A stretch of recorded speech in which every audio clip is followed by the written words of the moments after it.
Assalamualaikum warahmatullahi wabarakatuh. Perkenalkan, nama saya Keisha Ayu Syafa. Dengan 3 digit terakhir NIM saya 048. Jadi di video kali ini kita akan membahas tentang VFD dan motor induksi sebagai tugas 5 dari praktikum mesin-mesin listrik. Pertama, kita langsung bahas motor AC induksi. Motor AC induksi adalah motor listrik arus bolak-balik yang bekerja berdasarkan prinsip induksi elektromagnetik. Ciri utama motor induksi adalah tidak menggunakan sikat atau brushless, konstruksi sederhana dan kuat, perawatan relatif mudah, banyak digunakan di industri. Nah, prinsip kerjanya, arus AC pada stator menghasilkan medan magnet lalu berputar, dan medan magnet memotong rotor, timbul arus induksi pada rotor, dan interaksi medan magnet dan arus rotor menghasilkan torsi. Rotor tidak pernah berputar sama dengan kecepatan medan magnet. Nah, lalu kita ke kecepatan sinkron motor induksi. Kecepatan medan magnet itu dirumuskan dengan Ns sama dengan 120 kali F per P. Dengan keterangan Ns sama dengan kecepatan sinkron atau RPM, F sama dengan frekuensi sumber atau Hz, dan P sama dengan jumlah kutub motor. Kecepatan motor dapat dikontrol dengan mengubah frekuensi.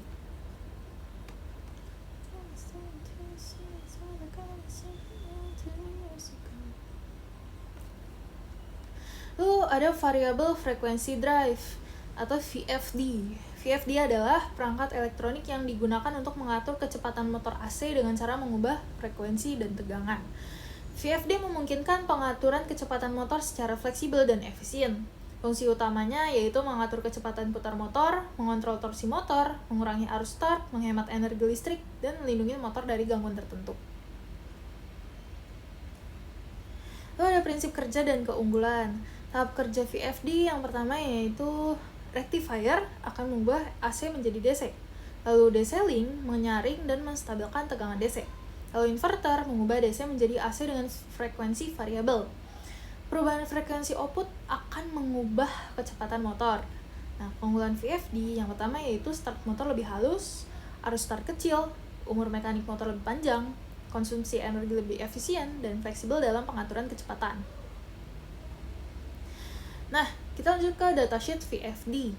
Datasheet adalah dokumen teknis yang berisi spesifikasi dan karakteristik. Datasheet ini digunakan untuk memilih VFD yang sesuai motor, menentukan parameter setting, dan mengetahui batas operasi VFD. Langkah membaca datasheet yang pertama, cocokkan daya VFD dengan daya motor. Pastikan tegangan input sesuai dengan sumber, periksa arus output VFD, cek metode kontrol, dan pastikan tersedia proteksi yang dibutuhkan. Ini ada salah satu contoh pembacaan ya. Jadi kita di sini punya potongan spesifikasi dari datasheet OptiDrive Eco Variable Frequency Drive. Jadi input ratingsnya ada supply voltage-nya 500 sampai 600 volt AC dengan fasenya 3 fase.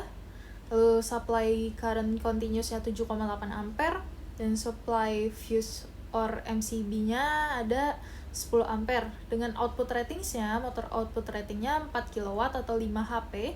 Lalu output voltage-nya 0 sampai supply voltage. Lalu output current-nya 6,5 ampere. Dan kabel dan panjangnya, max supply kabel size-nya 8 mm persegi. Max motor kabel size-nya sama. Max motor kabel length-nya 100 meter. Nah, ini berarti VFD ini cocok untuk motor hingga 4 kW yang mengalirkan arus sampai 6,5 ampere dengan tegangan input 500 sampai 600 volt 3 fase. Kesimpulannya, motor AC induksi bekerja berdasarkan prinsip induksi elektromagnetik di mana kecepatan putarnya dipengaruhi oleh frekuensi sumber listrik. VFD digunakan untuk mengatur kecepatan dan torsi motor AC dengan cara mengubah frekuensi dan tegangan yang diberikan ke motor. Penggunaan VFD memberikan banyak keuntungan seperti arus start lebih kecil, pengoperasian motor lebih halus, efisiensi energi, dan umur motor yang lebih panjang.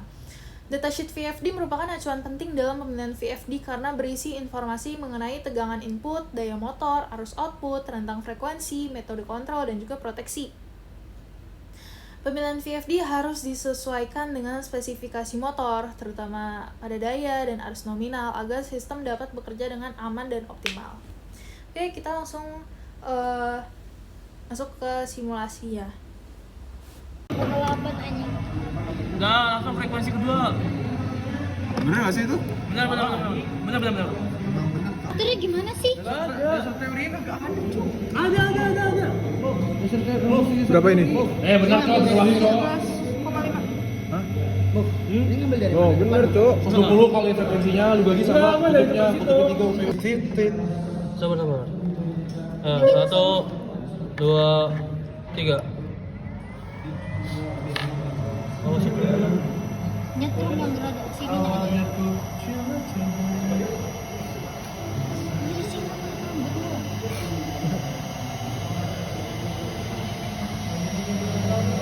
15 detik. 1 2 3.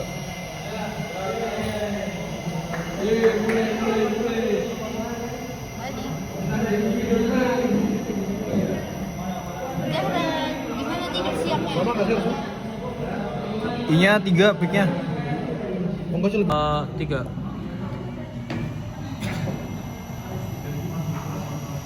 Lebih cepet ya? Goblok. 8 detik kan? 1, 2, 3, 4. Potong. Alah, pepek. Oh, belum. 1 2 3. Anjing. Ya udah, seenggaknya bukannya gitu coy yang 1 2 3. Anjing kok sekejap banget. Harus gini. Nih. Nggak usah dibeli sama aja sih ini. Goblok kecepatan anjing. Iya, berarti Udah yang penting ada videonya.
Di sini ada detasheet inverter series AT, di mana pada AT1 itu mengubah sumber satu fase menjadi 3 fase, AT2 itu mengubah sumber satu fase menjadi 1 fase, pada AT3 itu mengubah sumber 3 fase menjadi 3 fase, dan pada AT4 itu mengubah sumber 1 fase menjadi 3 fase.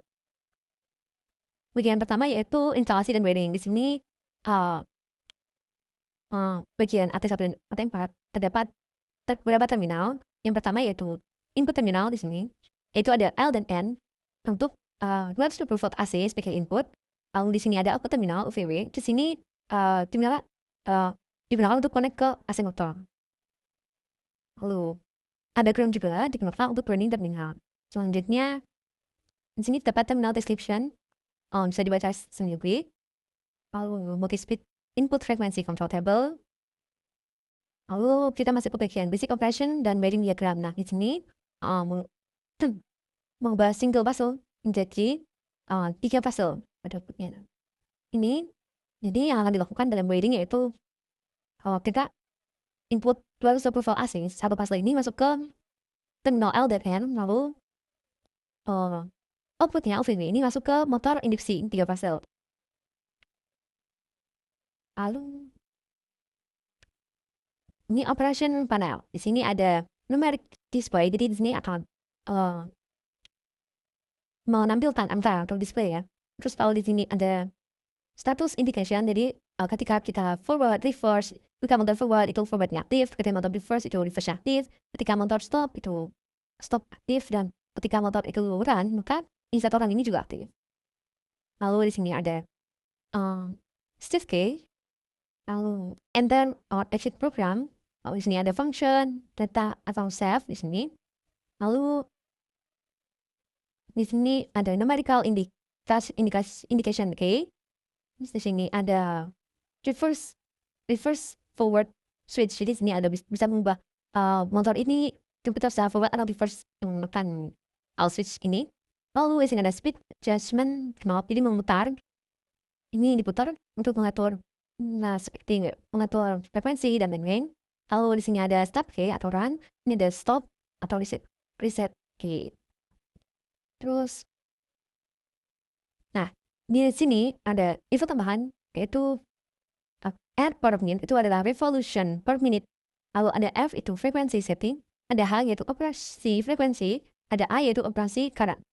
Selanjutnya, nah di sini instruksi keys yaitu yang pertama programming.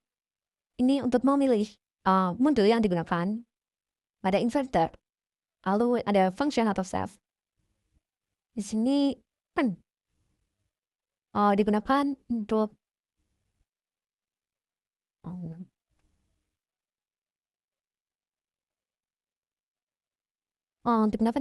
press this key to display the information of the inverter such as target frequency, output frequency, dan current temperature. Jadi di sini ketika kita udah mengatur, ini kita klik save. Ini ada pengaturan naik turun. Ini itu parameter number sama parameter value. Untuk increase itu menambah, decrease itu berkurang. Mendapat untuk mengatur parameter wah number.